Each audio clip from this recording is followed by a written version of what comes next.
Welcome, Chosen One. Hey guys, welcome to the Ace of Plays channel.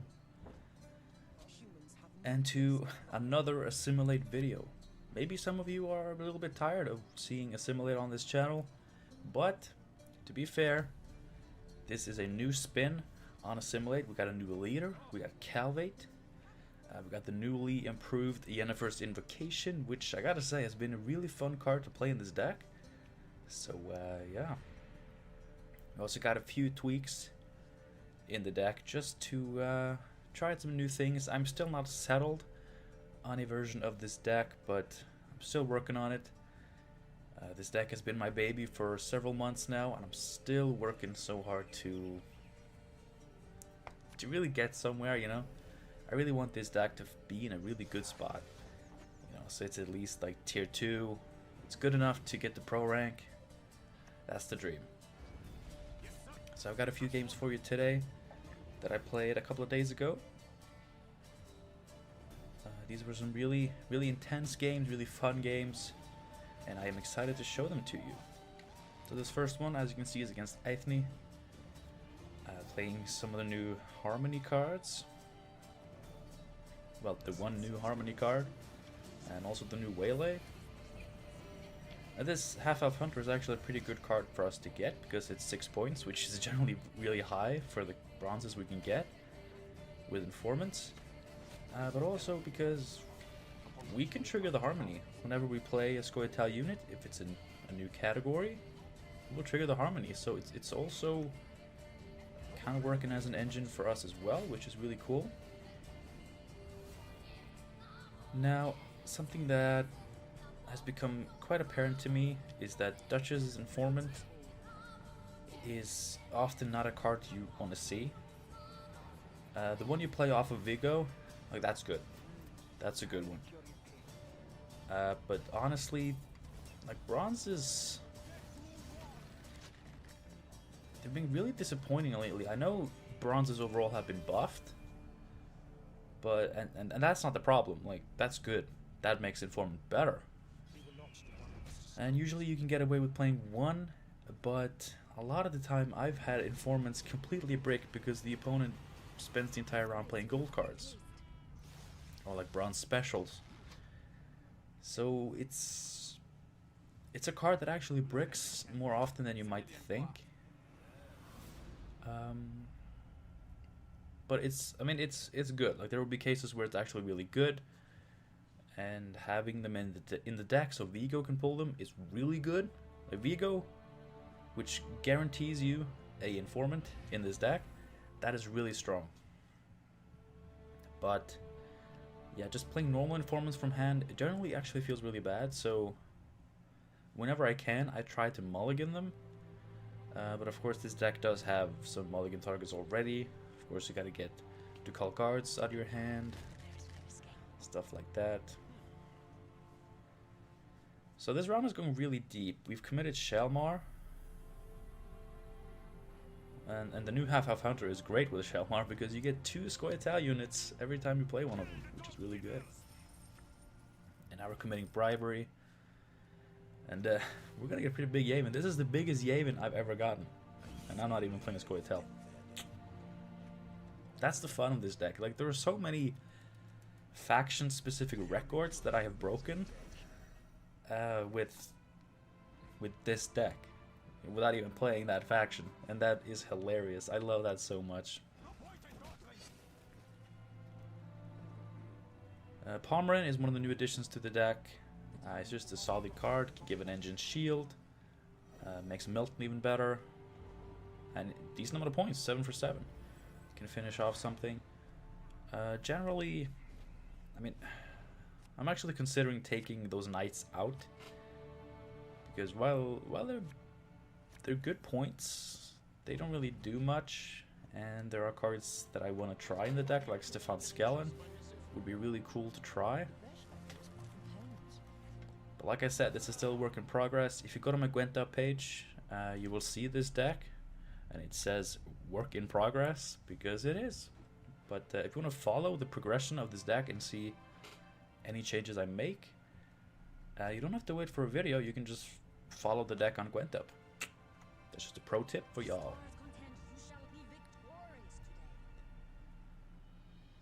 So we're going into round 3. And we lose our first engine. That always sucks, but he did have to spend a leader ping, which is always nice to get out of him. Necromancy, also one of the new additions to the deck. That's another one I'm very unsure of, but it helps. Like, we can resurrect one of our own engines, like I just did. We can resurrect one of our opponent's cards that we've created or stolen, which will trigger Assimilate, and it will help trigger Tourney Shelmar, and just in general will help us more consistently play our opponent's strategy against them. So Necromancy, I feel it's a card that definitely does not have to be there. It's one of the first cards I would cut if I got some new ideas, but I think I've been pretty happy with it so far. It's felt pretty okay. Obviously it's 7 provisions, but honestly it can get its value back and more. And like I said, it helps with a lot of things that we're trying to do. Early Assimilate decks actually ran Renew to renew like Triss Telekinesis or something you bribery from your opponent, which would also be pretty interesting. Of course, that's a really expensive card, and even with Calvate being one of the highest provision leaders, it's still an expensive card, and we'd have to take out quite a lot to fit that in. But it would be funny, especially with the new Invocation. You know, we would be able to maybe use Invocation in an earlier round and then renew that card. By the way, I messed up here a little bit. I Invocationed the Malayan because it would have been worth the most. It would have been worth the most points for me to replay with Calvate, but then I got Spheres, which was an even better play, and then I should have just invocated the other guy, the Lock Kiaran, as he is known. But there was really no way of knowing. I still had 5 cards in the deck before using Invocation, so you know, would have been a solid chance of not drawing Spheres.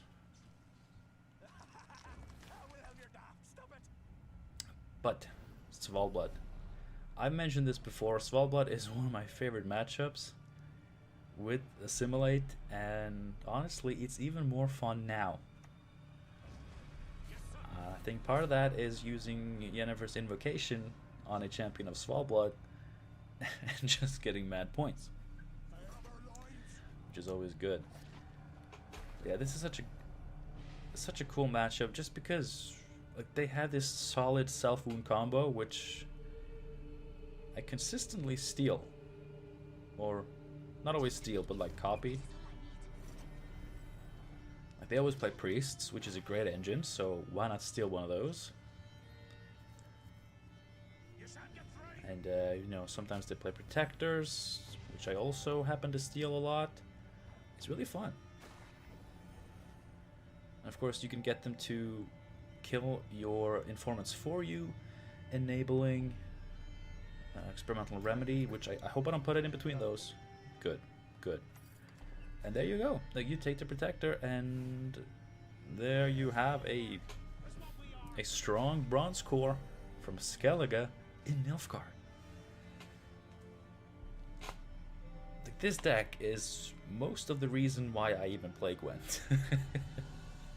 And that's not to say that the rest of the game is bad. It's just, like, right now, most of my time playing is spent playing this deck because I love it. I know some people say it's cancerous and it's poor design, like, oh, playing your opponent's cards, stealing their cards. It's so oppressive. It's so bad. I don't think so. I don't know.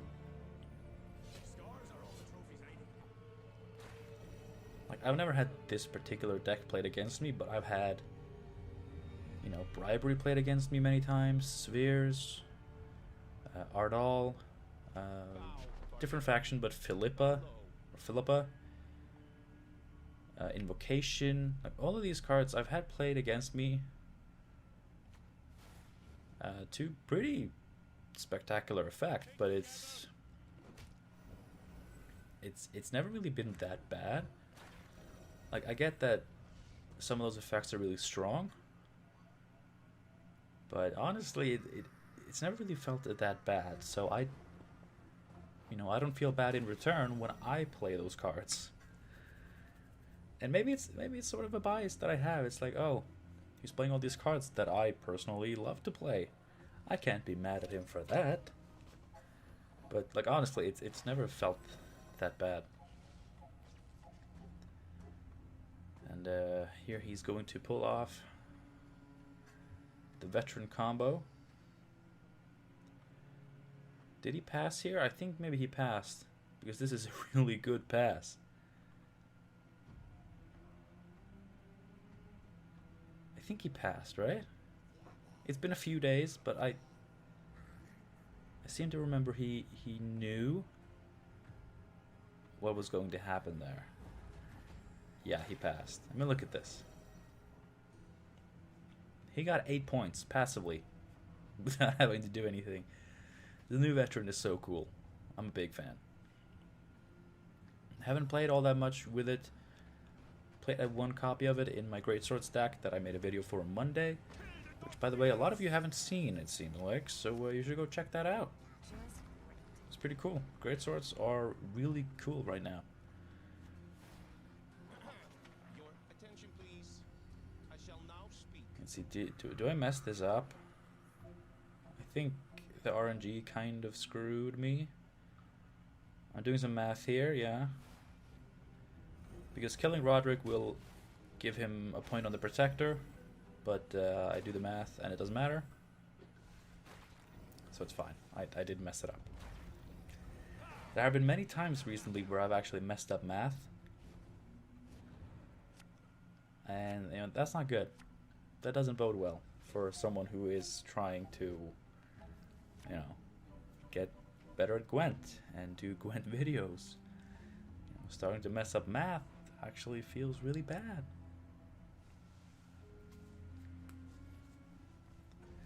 But yeah, Svalbard is pretty good right now, it seems.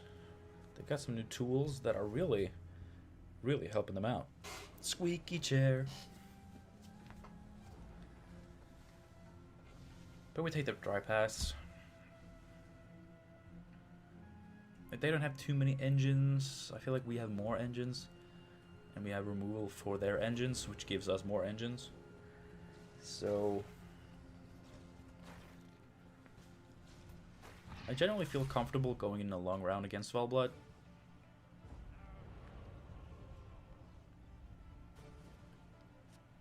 So why don't we talk about Calvate versus Ardal, right? Because if you pay attention, last season I played Ardal with this deck, and it was really good. Ardal is really strong. We do play a lot of tactics naturally, so he sees for 5 without us having to mess up our deck for it. His C's enabled us to play, you know, help us play our opponent's deck, help us get more points on Shelmar. So Ardal is really good with this. But I wanted to try something new. I tried Anna Henrietta first. And I don't know if I just suck with her or what, but that didn't go well. It didn't go well at all. So I jumped onto Calvate because I wanted to try the new Invocation. And that particular combo has been very cool so far. I don't think it's ever really let me down. It's been pretty consistent. And of course, if you don't draw Invocation, Calvate is still fine. Like, he'll give you access to something that's left in your deck. Often it will be an Assimilate trigger nonetheless, or something good. So like it's never really been that bad. Of course, here Diviner being a Purify just is really good when people try to lock us. I love that. Yeah, so Calvade has one more provision, right? He gives us access to more cards in our deck, which is always good. He has the Invocation combo, which is... some people are calling it Ardal on steroids, and in some cases it will be. Like, for example, against Svelblood, you know, we Invocation his